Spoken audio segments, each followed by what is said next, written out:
Humanga ang aktres at Optimum star na si Miss Claudine Barreto sa teen star at singer na si Beaver Magtalas.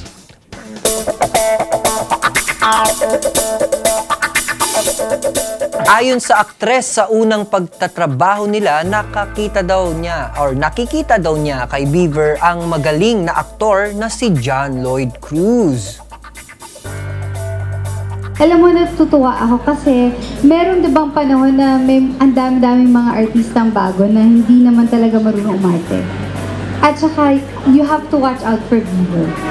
You have to watch out kasi hindi lang siya pang matinee idol na he's very, kumbaga, patawag mo dito? Versatile. Kahit saan, pwede siya. Well, yes po, I'm very thankful po dun sa words. I feel like those words inspire me po. Talagang ipagpatuloy po yung ginagawa ko. And talagang improve myself po a lot more. Kasi even before this film and after this film, alam ko po na I'm new to this industry. And alam ko po na marami pa po akong makikilala and marami po akong matututunan. Especially in terms of my acting. Marami pa po talaga akong kailangan pag-aralan. Looking forward to it. I want to see also if my improvement, and hopefully you guys will be there to see that as well.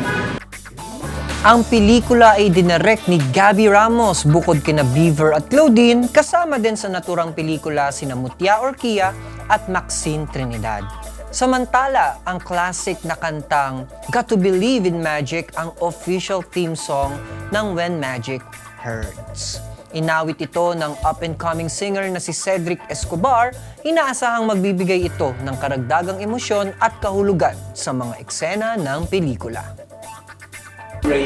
Sa lahat ng bumubuo ng Polymist Record, hanggang yung mga partner nila international, kasi the music came from David Pomeranz and yung mismong mga tao doon sa yung kanilang international counterpart. Pero shoutout po sa kanila. Bukod dito, maglalabas ng music video ang kanta at ito'y matatampok ng ilang eksena mula sa When Magic Hurts na napakaganda namang kinuhanan sa lugar ng Atok, Benguet at Baguio.